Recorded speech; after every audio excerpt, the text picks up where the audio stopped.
Bem, eu sou o Rafael Areias, eu vou apresentar agora o trabalho de Teaching Noticing, que a gente traduziu para percepção do professor. É um trabalho orientado pelo Humberto José Bortolossi e ele serviu como trabalho final da matéria de tópicos de educação matemática. Bem, para estudar o Teaching Noticing, a gente optou por pegar o livro Mathematics Teachers Noticing Seen Through Teachers' Eyes, ou seja, a percepção do professor de matemática vendo através dos olhos dos professores. Esse é um livro editado, uma coleção de capítulos de vários autores. É um livro editado por Miriam Schering, Victoria Jacobs, Randall Phillips. A editora é Routledge, 2011. A edição usada foi online da Taylor Francis E-Library, 2011 também. Bem, escolhemos 3 capítulos desse livro para poder fazer o estudo. Vamos começar pelo primeiro capítulo. O primeiro é situando o estudo de percepção do professor. Mais uma vez traduzindo o Teaching Noticing como percepção do professor, como a tradução que escolhemos. Esse capítulo é da autoria da Miriam Schering, a Victoria Jacobs e o Randall Phillips. As palavras-chave desse capítulo são percepção, percepção do professor e conteúdo pedagógico. Esse é de fato um capítulo bem introdutório. Bem, a pergunta principal do capítulo de introdução desse livro é o que é a percepção do professor, Pergunta-chave. Bem, na definição a gente vai encontrar que é um processo ativo onde o professor deve estar ciente do estado da sua sala, interpretar e escolher os estímulos que ele deve focar e quais ele deve ignorar. É uma definição dada pelo livro. Dada pelo livro, essa definição. Bem, essa definição nós ressaltamos a parte do processo. Por quê? Porque o livro faz a distinção clara que ele não pretende definir percepção do professor como categoria estática de conhecimento, mas sim pretende definir como um processo dentro da grande atividade de ser professor. Esse livro está estudando o processo dentro da atividade de ser professor de matemática. Então, nada de categoria estática e sim processo dentro da atividade. Ele dá um exemplo de categoria estática? Não, ele não fala. Ele simplesmente fala que não é isso. Se você estava procurando uma categoria estática, não é isso. Entendi. Bem, a percepção do professor, como o livro já deixa claro, que ele carrega 2 perguntas. Primeira é, para onde o professor deve olhar na sala de aula? Essa vai ser a pergunta-chave para todo o nosso seminário. E a segunda pergunta é como o professor deve lidar com situações recorrentes na sala de aula. É uma pergunta muito importante que engloba essa ideia da percepção do professor. Bem, para responder essas perguntas, o livro traz para a gente as características mais salientes de uma sala de aula. Essas características foram definidas por Walter Doyle em 1977. A característica número 1 é a multidimensionalidade. De fato, numa sala de aula, você vai ter uma quantidade de alunos. E cada um desses alunos está vivendo a sua própria realidade. Você não tem noção do que ele está vivendo, do que ele viveu até agora. Eles são vários alunos ali que você está lidando. O segundo é a simultaneidade. Assim, são vários alunos, como eu disse, são várias realidades, e elas todas estão interagindo entre si e com você ao mesmo tempo. Então, numa sala de aula, o aluno não vai deixar de existir para você dar a sua matéria. Ele está existindo, ele está agindo conforme a existência dele. E a imprevisibilidade. Você não sabe o que esse aluno vai trazer para você, você não sabe o que ele vai jogar a seu favor ou contra você na administração da aula, e isso envolve um dinamismo muito grande para ser professor. Então, definimos a percepção do professor, e de acordo até com as características salientes da sala de aula. Mas por que devemos estudá-lo? Bem, o livro argumenta que é favorável no contexto das características salientes, como a gente acabou de ver. A percepção do professor ela ajuda o professor a administrar essas características. Ele incentiva no crescimento profissional do professor. É um desejo, espera que seja um desejo de todo profissional crescer na sua área, então isso incentiva no crescimento profissional. E além de ser um desmembramento da grande área de ensino da matemática, nesse caso, desse livro, da grande área de matemática. mas é um desmembramento da grande área de ensino. E favorece a futura pesquisa de você estudar cada processo que envolve essa questão. Bem, então, entendemos isso, vamos entender como podemos estudar a percepção do professor. Bem, para saber como, a gente vai entrar agora no capítulo 4. O capítulo 4 é a consciência da situação no ensino. Essa consciência da situação é uma tradução que fizemos sobre Situation Awareness. Bem, o subtítulo é o que educadores podem aprender com pesquisa com vídeos em outros campos. Esse é um capítulo de autoria do Kevin Miller. As palavras-chave são consciência da situação, visão especializada e pesquisa em vídeo, túnel cognitivo e percepção do professor. Foram aí 5 palavras-chave nesse capítulo. Bem, a consciência da situação no ensino. Primeiro passo para você estudar a percepção do professor, e você vai encontrar a consciência da situação. Nesse primeiro passo, antes disso, vamos lembrar aquela primeira pergunta que a gente fez no capítulo anterior. Para onde o professor deve olhar em sala de aula? Bem, se a pergunta que ajuda a entender a percepção do professor é para onde ele deve olhar, é justo que na nossa pesquisa comecemos então pela visão do professor. Então, vamos pesquisar uma visão especializada nas outras áreas de pesquisa, que é a proposta desse capítulo. Quando você quer procurar em outras áreas, você tem que ter uma noção do que você está procurando também. Que tipo de visão especializada a gente quer? Bem, ao contrário, por exemplo, de uma visão de um atirador de elite, que deve focar em uma coisa, a visão de um atirador de elite deve focar em apenas uma coisa e deve ignorar a maioria dos outros estímulos à sua volta. Ao contrário disso, tem a visão, por exemplo, de um jogador de futebol experiente. É mesmo. Ele está o tempo todo sendo bombardeado de estímulos com outras 21 pessoas em campo. E aí ele tem que ter uma visão ampla e está escolhendo onde ele vai focar. Então, de fato, essa é a visão que nós queremos, por exemplo, de um jogador de futebol. E é uma área que tem bastante estudo em cima. Bem, e cruzamos então com estudos que indicam a consciência da situação, ou seja, Situation Awareness. É uma capacidade profissional reconhecida em outros domínios de pesquisa, com estudos proeminentes já em cima dela. Domínio de pesquisa aqui quer dizer domínio de pesquisa em outros campos. Em outros campos, não isso. Precisa ser necessariamente educação. Não tem necessariamente futebol, área militar. Sim, sim. A área do esporte, por exemplo, é uma coisa que movimenta muito dinheiro, então espera-se que tenha muita pesquisa e de fato se confirma. Por exemplo, os jogadores de futebol, jogadores de tênis, jogadores de xadrez, jogadores de vários esportes, eles foram estudados já várias vezes e muitas dessas pesquisas nessas áreas encontraram a consciência de situação. Nesse caso, então, fora da área de ensino. O que a gente vai tentar fazer é entender e trazer isso para o ensino. Bem, mas então o que é essa consciência da situação? Bem, para definir a consciência da situação, buscamos em Hensley, de 2000, uma lista de 3 fatores que a caracterizam. O primeiro é a percepção de elementos significativos no ambiente. Bem, por exemplo, como falando no jogador de futebol, ele está ali e tem que perceber quais elementos são significativos na sua volta. E a segunda é a compreensão dos seus significados. Ele tem que entender por que cada elemento à sua volta é um elemento significativo, né? E se não for, por que ele não é. Então ele tem que compreender o significado dos elementos à sua volta. Por exemplo, o juiz tem um papel. O juiz tem um papel. Tem que ficar de olho no juiz. Tem que ficar de olho no juiz, exatamente. A pessoa que está marcando ele já tem um outro papel diferente, ele tem que ter consciência. Com certeza. Esse é o exemplo aqui, né? E por exemplo, um jogador que esteja comandando a bola, talvez ele precise olhar para os seus companheiros de time para saber para que ele vai passar a bola, né?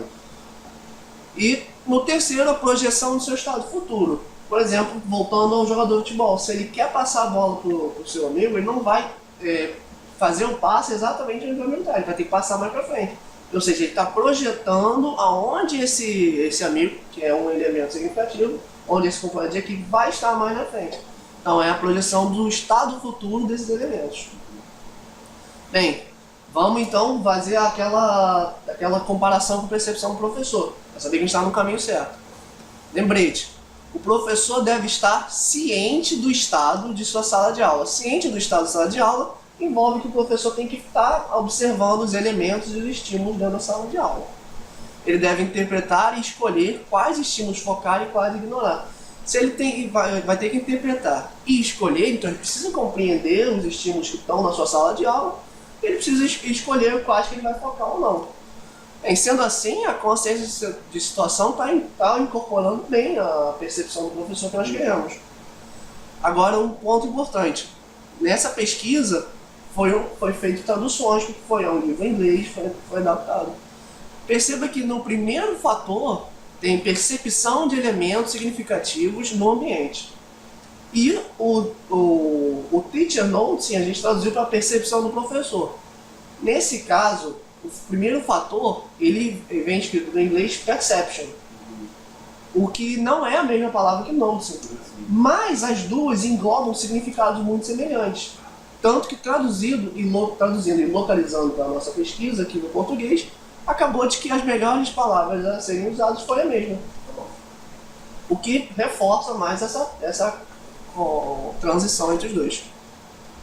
Bem, vamos focar então no primeiro estudo que o capítulo estuda. É o estudo do William Davis com goleiros e jogadores de futebol. No estudo de William Davis de 98 com goleiros, foi focado em goleiros experientes na cobrança de pênalti, ou seja, goleiros que já tinham um tempo de batida e goleiros que tinham alto grau de sucesso nas cobranças de pênalti. Bem, percebeu-se que os goleiros experientes na cobrança do pênalti tendiam a focar, o estudo foi focado para onde eles estariam olhando. Percebeu-se através do estudo que os goleiros estariam olhando, na maioria das vezes, para a postura completa do jogador, com foco nos quadris e nas pernas, que dariam uma melhor indicação de onde o jogador chutaria, ajudando a sua projeção de onde a bola estaria. Né? E os goleiros, eles raramente olhavam, ou então evitavam olhar, para as mãos e braços dos batedores de pênalti, porque o que indica que eles consideravam esses estímulos que seriam enganosos. Então esses são estímulos a ser ignorados, enquanto o quadril é um estímulo a ser focado. Quando feita essa mesma pesquisa do William Davis com os jogadores, foi comparado o caso de jogadores novatos e jogadores experientes. Os jogadores experientes demonstravam olhar muito mais ao seu redor para outros jogadores, para o juiz, para os goleiros e para os jogadores dos dois times. Enquanto os jogadores novatos focavam a maior parte do tempo na bola. Focando só na bola, eles ignoravam outras coisas que estavam ocorrendo ao seu redor. E aí foi definido um termo de túnel cognitivo. O que é o túnel cognitivo? Ele acabou sendo um fenômeno antônimo à consciência de situação. Quando o jogador novato fica nervoso ou talvez não tenha experiência suficiente em campo, ele focava tanto na bola e em realizar as jogadas que gostaria, que ignorava outros fatores que seriam importantes para poder melhorar aprimorar o seu jogo. E aí, de fato, esse foco em uma atividade só, ignorando outras atividades importantes do que seja lá o que você estiver fazendo, foi denominado como túnel cognitivo. Bem, além de esportistas de alta qualidade, onde mais foi feito outros estudos semelhantes que podemos absorver? Bem, temos dois exemplos, dos jogadores de xadrez e dos pilotos de avião. Vamos começar com o jogador de xadrez. Aqui o próprio capítulo já entra de cara num estudo clássico de Chase e Simon de 1973, que foi realizado com jogadores profissionais de xadrez. Nesse estudo, os jogadores profissionais eram apresentados brevemente a imagens que tivessem peças de xadrez num tabuleiro. E eles eram apresentados brevemente e era pedido que eles reconstruíssem a posição das pedras.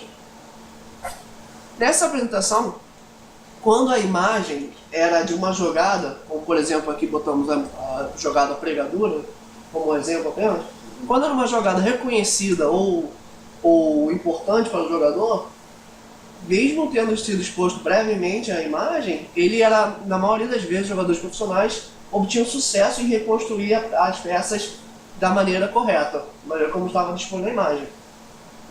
Por outro lado, quando era com uma imagem com peças em posição aleatória, ou com o desenvolver do jogo, mas que fosse jogado sem nenhum tipo de jogada, eles obtinham uma quantidade de sucesso muito pequena, muito inferior na reconstrução das peças. O índice de reconstrução das peças era muito pior para jogadores mesmo profissionais.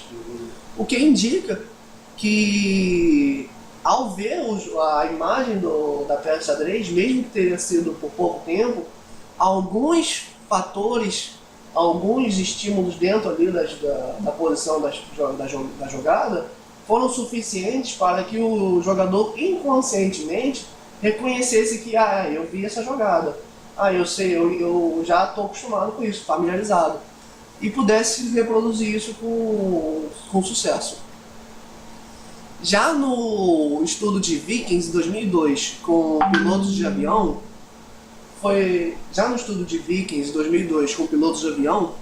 foi notado algo muito mais relevante em relação aos pilotos novatos. Que no caso, os pilotos novatos, eles tinham uma dificuldade muito grande na transição entre o seu painel de controle, com todos aqueles estímulos, e o mundo fora do avião. Ou eles focavam no mundo fora, ou eles focavam no painel. A transição se demonstrou muito difícil para os pilotos novatos, coisa que os experientes tinham mais facilidade. Nesse caso, é mais uma instância do túnel cognitivo, dessa vez aparecendo com pilotos de avião. Tudo bem, vimos 3 estudos em 3 áreas diferentes. Então, como podemos relacionar esses estudos ao contexto do professor de matemática, que é o que nos interessa aqui? Bem, então vamos ver o que professores mais experientes costumam possuir em comum. De fato, no estudo feito pelo próprio capítulo, citado pelo capítulo, há uma capacidade natural ao professor de administrar a turma.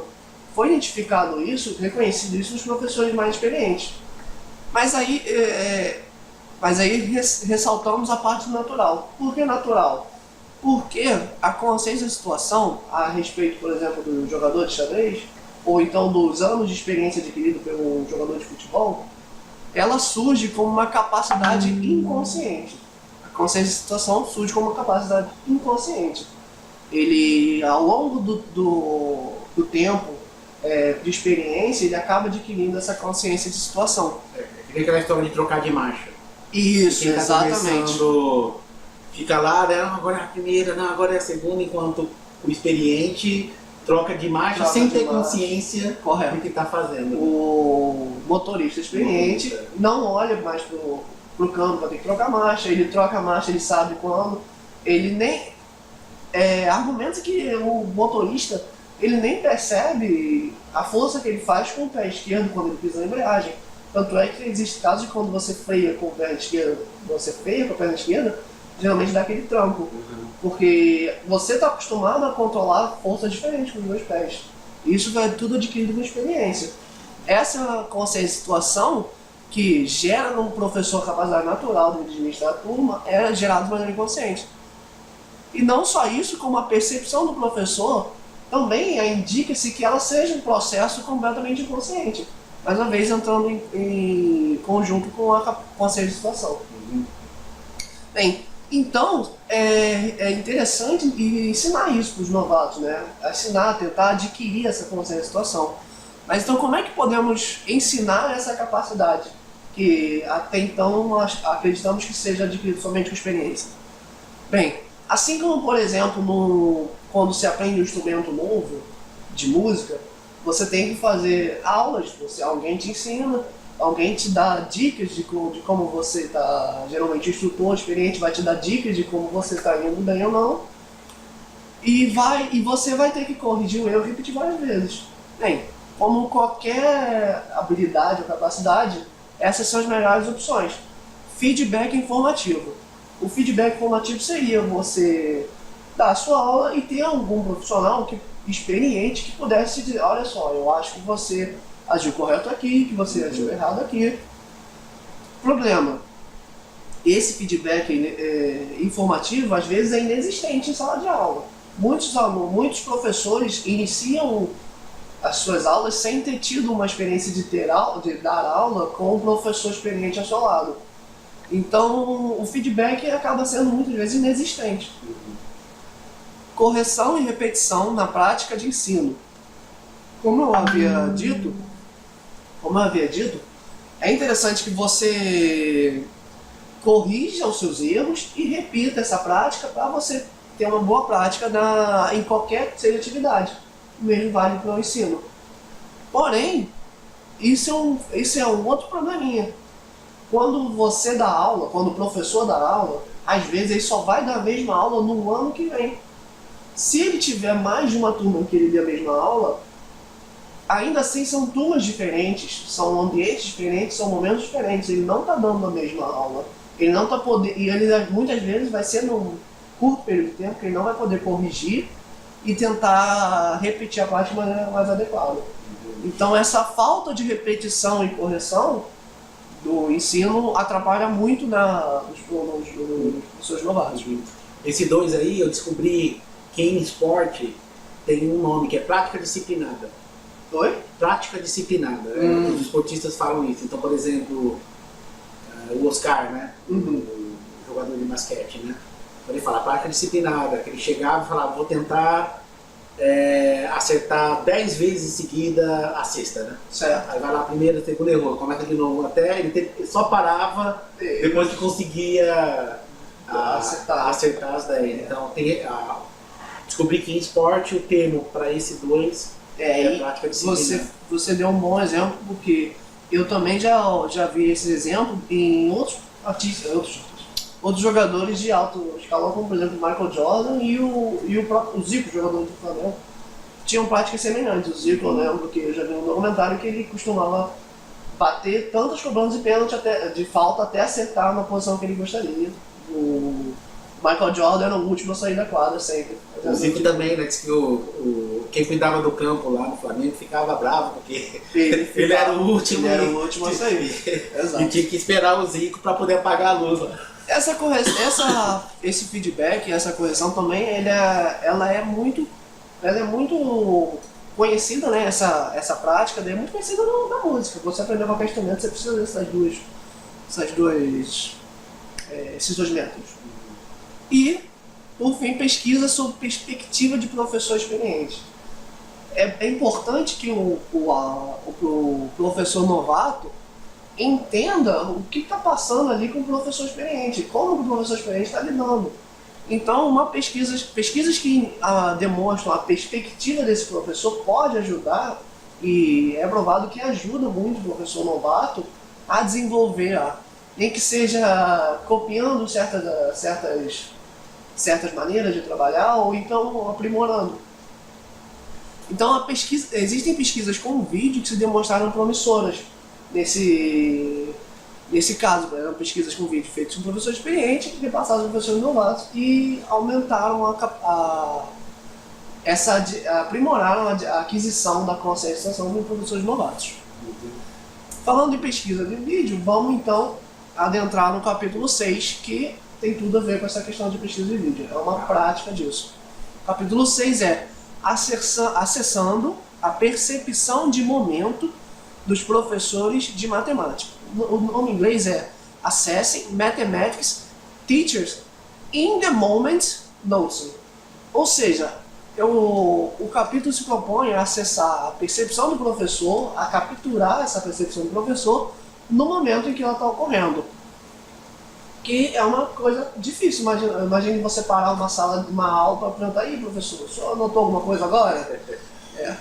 Esse é o capítulo da Miriam Sherry, só que agora é com a Rosemary Hurst e o Adam Coldstock. Palavras-chave são percepção do professor, visão profissional e experiência no momento. No capítulo 4 a gente teve visão especializada, agora a gente tem uma visão mais profissional. É uma visão especializada, mais focada de acordo com a profissão. Bem, qual foi o objetivo dessa pesquisa feita pela Miriam e seus dois colegas?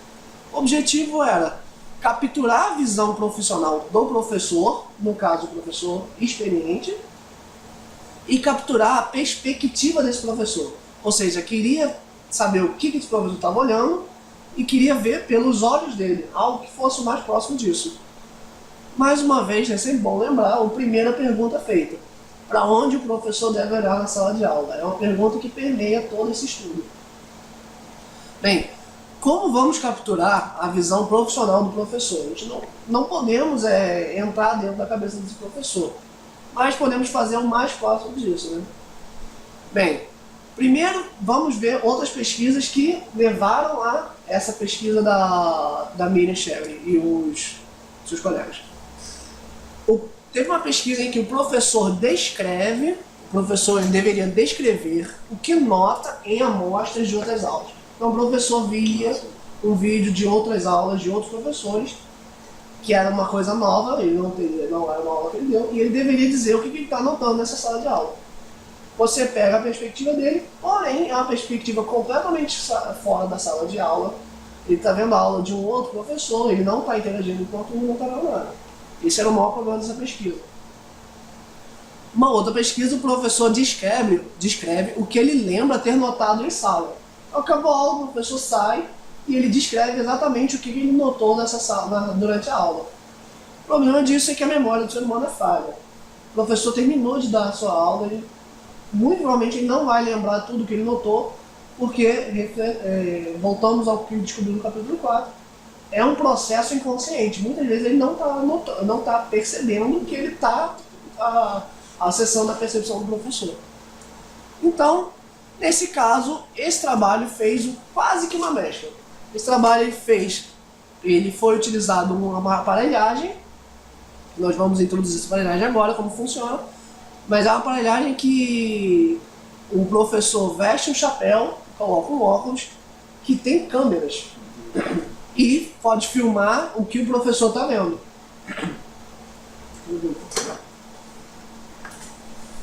Essa aparelhagem ela é capaz de filmar o que o professor está vendo.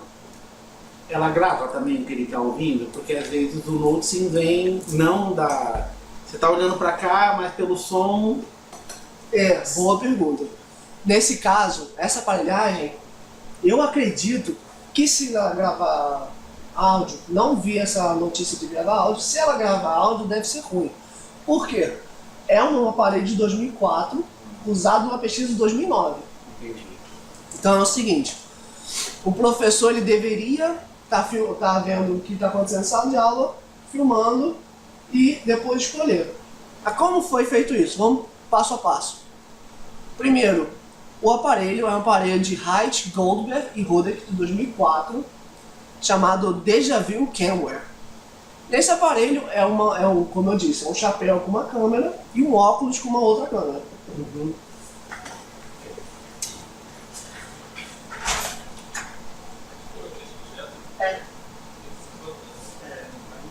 Ele tá aqui, tá vendo? Tem a... Não, esse é seu. Não, isso é meu. Não, então não se... Desculpa.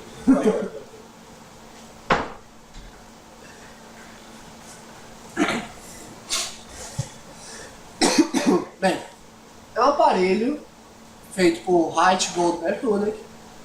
É um boné com uma câmera e um óculos com uma câmera. E ele chamado Deja Vu Camware, de 2004.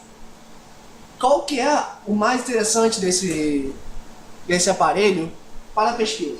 O aparelho tem um acessóriozinho que o professor coloca, como se fosse aquele microfonezinho. Ele coloca ele coloca no cinto, aquele aparelho de gravação. Esse aparelho, ele faz o seguinte, ele grava em loops de 30 segundos. Então ele grava durante 30 segundos, e aí, se você apertar o botão, ele vai salvar esses 30 segundos. Ele faz uma tecnologia chamada Selective Archiving, que é arquivamento seletivo. Então ele está salvando aqueles 30 segundos de imagem e está apagando. Quando o professor é instruído para quando ele notasse alguma coisa em sala de aula, chamar a atenção de acordo com todo o conceito de percepção do professor que nós estudamos, ele deveria apertar o botão e aí esses 30 segundos ficaram gravados, com sorte gravou o que o professor estava olhando, o que ele estava fazendo nesse momento em que ele percebeu alguma coisa. Mas isso é proposital ou uma limitação? Do tipo assim, o aparelho não consegue gravar 2 horas seguidas? Eu acredito que o aparelho, o ideal é gravar só aquele momento. Porque pela propaganda do aparelho, que o aparelho não foi criado para esse estudo, é um aparelho de 2004 criado pelo que foi criado. Mas eu acredito que a propaganda do aparelho é para você gravar exatamente aquele momento aleatório que você teve na sua vida. Quando você quer gravar alguma coisa, geralmente você começa a gravar e vai daqui para frente. E aí muda com toda a sua percepção. Esse aparelho grava para trás. Ele grava os 30 segundos anteriores. É porque o problema aqui é que o professor, durante a ação dele em sala de aula, ele tem que colocar mais um processo na mente dele. Tipo, agora eu tenho que gravar. Enquanto que se fosse uma gravação contínua, ele esquece disso. A gente vai ver por que foi feito dessa maneira. Bem, então ele funciona dessa maneira. O professor notou alguma coisa, ele aperta e grava os 30 segundos. Por quê? Porque, vamos ver primeiro quais foram os professores, né, acompanhados. Foram 8 professores. E esses professores tinham entre 3 e 13 anos de experiência, então tinha professores novatos, professores experientes, embora não tenha sido um foco contrastar eles. E foram gravados, cada professor gravou 4 aulas. Qual que eram as etapas? Gravar os momentos durante a aula. Na saída, eles eram repassados e filtradas essas imagens. Ou seja, tinha um instrutor que ia recolher essas imagens e ia repassar com o professor. Qual que era o processo de repassar essas imagens? Era mostrado uma foto dessa que indicasse a gravação que o professor fez. Se o professor se lembrasse e dissesse, não, eu me lembro, eu gravei esse momento sim, porque eu achei que era importante. Essa imagem era salva. Esses 30 segundos eram salvos. Se ele não se lembrasse, reproduzia os primeiros 10 segundos, reproduzia um pouco, para ver se ele se lembrava de ter gravado esse momento. Se lembrou, eu gravei sim, tem um momento que eu acho importante, salvou. E não mostra mais a imagem por enquanto. Se o professor não se lembrar por que ele gravou, ou se ele não souber exatamente se ele gravou ou não, alguma coisa assim, essa imagem é reconhecida como manchada, né, e é descartada, porque poderia alterar o momento do professor. Né? E por fim é feita a entrevista com o professor. Aí os pesquisadores entrevistavam o professor, repassavam as imagens e perguntavam o que estava acontecendo nesse momento e por que ele salvou esse momento. A ideia de repassar de 30 em 30 segundos vem do seguinte fator. Se você gravar a aula inteira, você tem que repassar a aula inteira com o professor e encontrando os momentos em que ele achasse que foi importante. Então ia deixar de ser a percepção de momento, ia ser a percepção do professor reassistindo sua aula. Então, ao reassistir a aula, ele poderia identificar momentos que ele não identificou durante a aula, ou então deixar de notar momentos que ele identificou durante a aula. Por isso que foi usado esse aparelho de gravação que grava os 30 segundos anteriores, que é para pegar o professor quase que de surpresa. Você sabe se, além desse sistema de gravação, a pesquisa incluiu uma gravação contínua?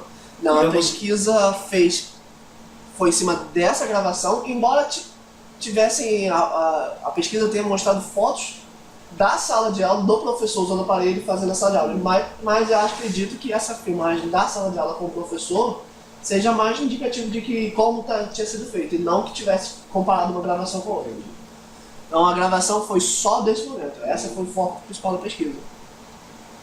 Bem, os pesquisadores fizeram umas previsões para essa pesquisa de coisas que podiam dar problema, né?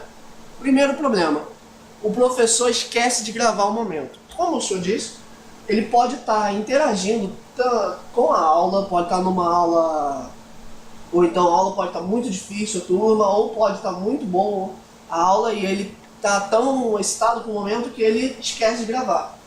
Vai ver que realmente isso acontece em determinado caso, mas essa era uma previsão de um problema, era o professor esquecer de gravar.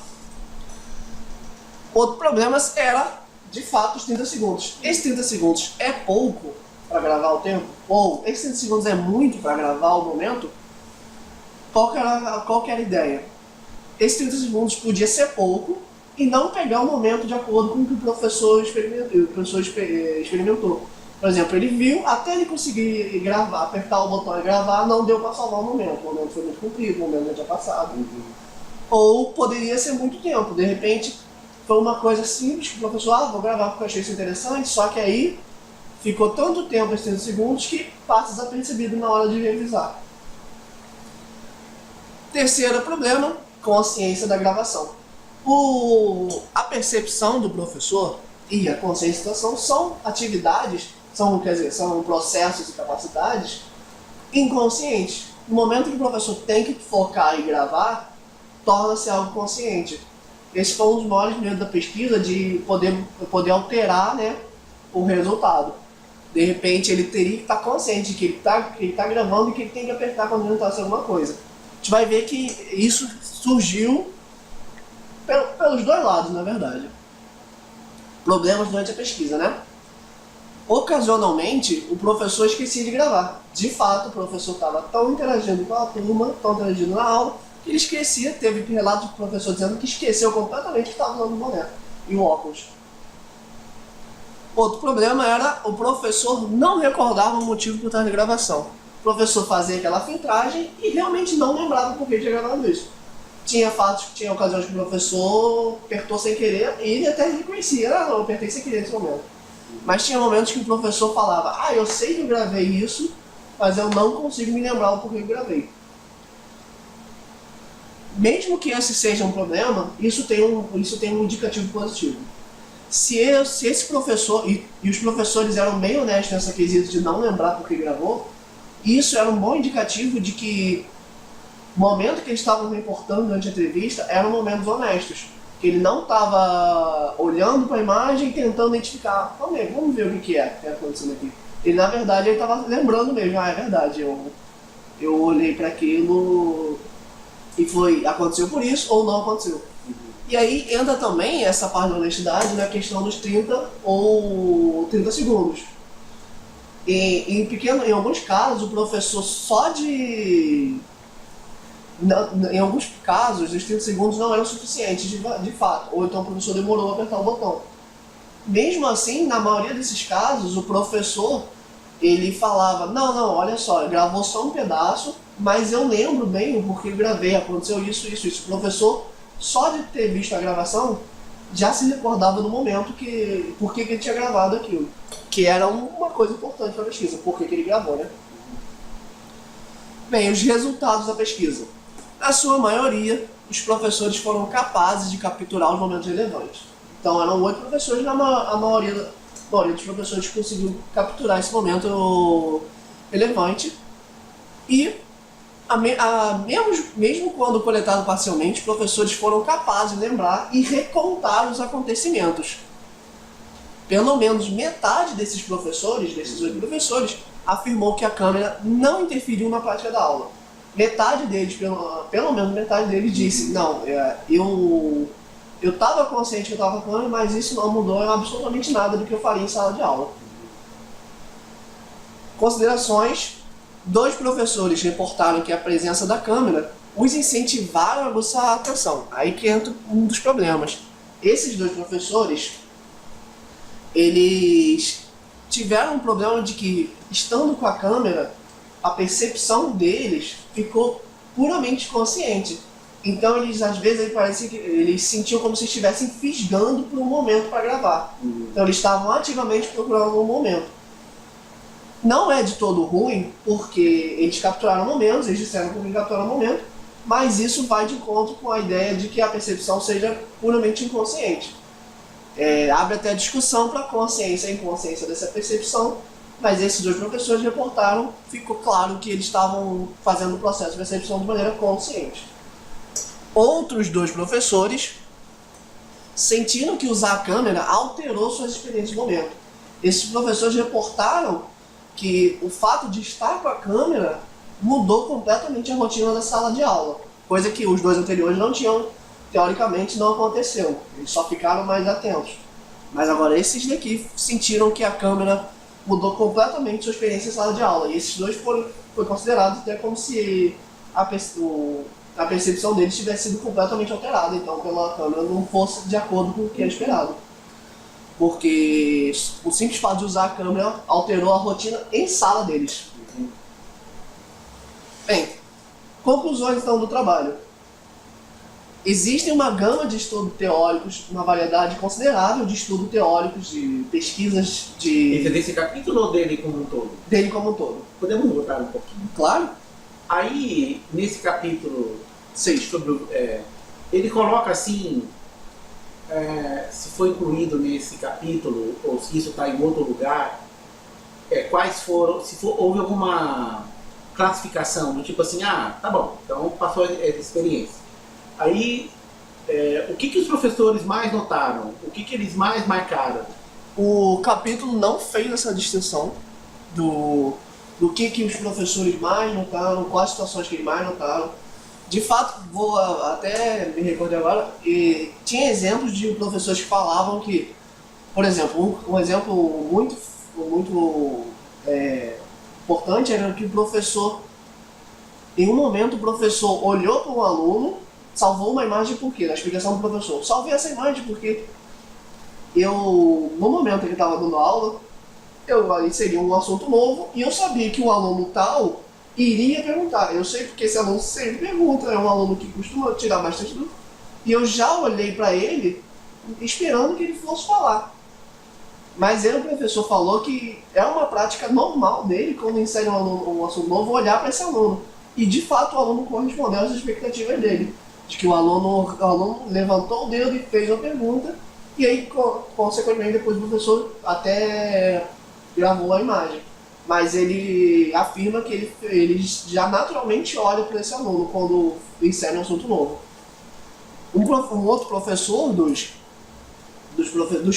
professores que... Esses dois professores que eu estou citando são professores que afirmaram que não alterou a sua rotina de aula. Outro professor afirmou que gravou em um momento tal porque aquele aluno que tinha feito a pergunta nunca interage na aula, o aluno fica quieto, e foi algo completamente surpreendente para o professor. Ele até olha rápido para o aluno, né, que ele ficou surpreso com a pergunta do aluno, e aí ele sentiu uma obrigação de gravar. Então, os momentos gravados eram momentos assim, qualquer coisa que chamasse a atenção do professor, que fugisse do esperado de uma aula, de passar um exercício, de passar uma matéria e passar um exercício. O aluno fez uma pergunta, que era esperado, não era esperado, fugiu da ideia, ou então bagunça não foi reportada sem dúvidas. O reporte mesmo era mais nesse sentido. Então, porque esses dois exemplos eu colocaria na categoria de aluno, né? Isso. O que chama atenção é o aluno, né? Uhum. Mas eu fiquei curioso para saber, por exemplo, assim, juntando todos os professores, todas as turmas, quantos clipes de 30 segundos foram feitos, quantos que foram descartados e os que não foram descartados, se houve alguma categorização para a gente tentar perceber se existe, por exemplo, algum tipo de fenômeno. Será que, por exemplo, mais frequente são os alunos mesmo? É uma estatística muito interessante e eu até acrescento que eu acho que se for um professor de 3 a 13 anos de experiência, poderia ser muito interessante que fizesse a comparação dos novatos com os experientes, mas esse capítulo em si, acredito que existe um outro estudo da Meyer Sherry com o Cole Stock, não me recordo agora, mas esse capítulo se refere a esse estudo de 2009 e esses são os dados que esse capítulo apresenta. Não tem essa estatística. Que é mais a metodologia do que eu acho que essa pesquisa foi uma pesquisa de maneira pioneira na perspectiva do professor. Uhum. Sua maior função desse capítulo era mostrar que dá para você pegar alguns resultados interessantes com esse tipo de pesquisa com a perspectiva. Ela não é inválida, é uma pesquisa válida, e dá para acessar o momento, o mais próximo do momento possível. De fato, o capítulo não faz menção ao áudio, porque eu acho que seria muito interessante também. Se você consegue ligar o áudio ao vídeo. Escrever para elas. Bem, conclusão do trabalho. No trabalho a gente fez esse análise, seguiu uma linha do tempo bem básica de que percepção do professor, o que foi feito em outras áreas. Nas outras áreas eles faziam perspectiva, faziam pesquisa com vídeo. Fizemos pesquisa com vídeo no capítulo 6, né? Estudou pesquisa com vídeo, estudou perspectiva do professor. Conclusão principal. Essa conclusão reflete até o que eu falei agora há pouco. Existe uma gama, e você pode ver que desde 77 o Walter Doyle fala das características salientes da sala de aula. Existe uma gama de estudos, uma quantidade variável de estudos teóricos em cima de percepção do professor. Não é um processo novo, é um processo que já vem sendo estudado. Porém, seu estudo prático parece que ainda pode crescer muito. E pode crescer muito também por conta de novas tecnologias. Esse é um livro de 2011. O capítulo 6 refere-se a um estudo de 2009. E a tecnologia usada foi uma tecnologia de 2004. Hoje, em 2018, eu pude, recentemente, antes de preparar o seminário, fazer uma pesquisa e, por exemplo, existem câmeras espiões que gravam em HD, gravam às vezes com áudio, dependendo do acessório que você bote junto. O seu celular grava com acessório. Todos esses aparelhos fazem ligação com o Android. E nessa pesquisa que eu fiz, essas câmeras espiões, as mais baratas tendiam entre R$100 e R$300. Então, novas tecnologias proporcionam, elas são popularizadas e são cada vez, parece que o mundo foca muito nessa captura de momentos, né? Então, hoje em dia, fazer uma pesquisa dela seria muito mais fácil por inúmeras razões, e talvez pelo fato dessa câmera, existem câmeras de espiões assim que o aluno não vai ver que o professor está com um chapéu enorme indicando que você está filmando. O professor talvez uma aparelhagem de Android grave os momentos de acordo com o que o professor queria. Às vezes o instrutor do lado de fora grava o momento, o professor mesmo grava no celular dele, é muito mais prático. Então a tecnologia vem se popularizando, a tecnologia para isso tem se popularizado. Os professores em si, muitos estão mais familiarizados com tecnologia do que antigamente. Então parece que tem muita coisa desenhando para poder realizar mais estudos práticos. Foi o que eu absorvi desse capítulo 6. O capítulo 6 se baseia muito nesse estudo. De fato, é um capítulo escrito pela Miriam Sherry sobre um estudo que ela fez com outros colegas. Se baseia muito nesse estudo e contrasta esse estudo com o que eu falamos, o estudo que era sem essa perspectiva, né? Como eles chegaram nesse estudo de perspectiva. Então, parece que ele é uma grande promoção a se fazer estudos com perspectiva do professor, ao contrário de dados brutos. Tem uma técnica japonesa, uma metodologia japonesa que se chama Study Lesson, que é estudo de lição, que funciona assim, né? Então isso, em algumas escolas japonesas, isso já faz parte da prática, então não é novidade, né? Os alunos já estão acostumados. Que é assim, os professores da escola, os professores de matemática, por exemplo, eles planejam as aulas juntos, então, tem todo um planejamento, etc. E na hora que a aula vai ser dada, né, vai ser colocada, um professor assiste a aula do outro. Então, é uma situação, diria, intermediária que está aí, né? Porque tem alguém assistindo, tem alguém avaliando do ponto de vista externo, mas é alguém que, digamos assim, ajudou a conceber a aula. Certo. Né? E aí, essa pessoa que está... E um assiste o do outro, né? Não é que não fica sempre... tem uma troca aí, né? Sim, é um feedback informativo. E assim, como é uma prática, os alunos não, eu acho, né? Não estranham, tem dois professores. Não, sempre teve dois professores, né? É sempre, ele não é do tipo que tem uma coisa normal e vem uma coisa estranha que muda a configuração, o estado da sala de aula. Aqui não, né? Porque vai ser sempre assim, se é sempre assim, os alunos não estranham, né? E é uma maneira de um professor, né, conseguir registrar, avaliar, né, o que aconteceu na sala de aula. Então, o professor, nesse caso, o professor que está dando aula tem a sua perspectiva, o professor que está acompanhando tem outra perspectiva, e o professor que está acompanhando ainda vai fornecer feedback informativo. exatamente. E por ser uma prática comum, você tira esse problema que eu soltei agora do chapéu do professor, né? Do aluno ter um estranhamento. Por exemplo, o professor, pelas imagens que nós temos, o professor estava com aquele chapéu, com óculos e com aparelho no cinto. São coisas que com certeza o aluno vai ficar mais, porque é uma câmera bem grande, né? Para os padrões de hoje em dia, uma câmera bem grande aquela. Uma coisa que vai chamar a atenção do aluno. Então, pensa assim, o professor que esteja observando nesse study lesson, talvez ele observe com um foco, do tipo assim, pô, a gente planejou para que isso acontecesse. Uhum. Aí de fato não aconteceu, tudo bem ou não? Não aconteceu porque isso ocorreu, isso fugiu, né? Até o item lá que é a imprevisibilidade. Imprevisibilidade é uma característica saliente nessa área.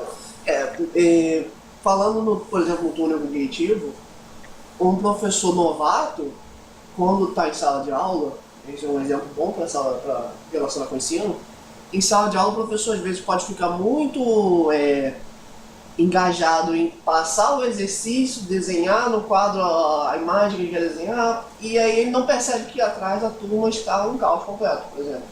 Ele está focando muito naquilo e não está escutando a turma. De fato a gente focou muito em visão aqui, mas a audição é uma matéria para ser estudada também. Mas o professor ele tem que estar ciente, né? Tem que estar percebendo, né, os estímulos ao seu redor. E esse professor novato sofre muito desse túnel cognitivo. Às vezes ele foca num lado da turma e ignora o outro lado da turma. O professor tem que ter uma visão ampla da turma, né? Para onde o professor deve olhar? O professor deve ter uma visão ampla da turma e olhar e focar naquilo que é interessante para a aula. Muito bem. Muito obrigado. Gostei bastante. Excelente. Muito Isso aí. Deu vontade de ler os demais capítulos, né? Sim, Pra sim. ver...